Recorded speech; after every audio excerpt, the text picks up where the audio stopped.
One thing I've found in sharing with my school as we've grown with the RTI model is that many times if we don't connect the critical questions together, in other words, if we don't know what the guaranteed and viable curriculum is, if we don't know how they're doing on it, what I have found is that many times interventions fall back on trying to provide for the symptoms rather than getting at the actual source of the problem.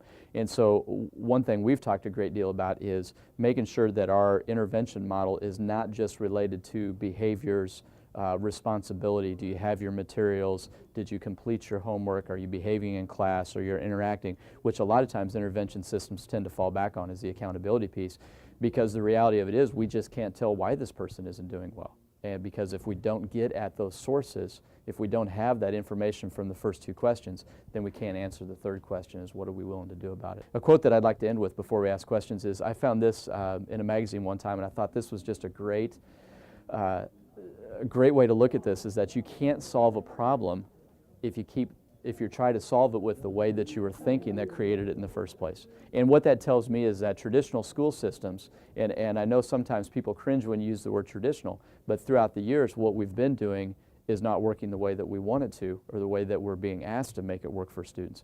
It requires people that are willing to step outside of what they're used to, or the way we've always done things, to be able to make those kinds of changes and put those interventions in place.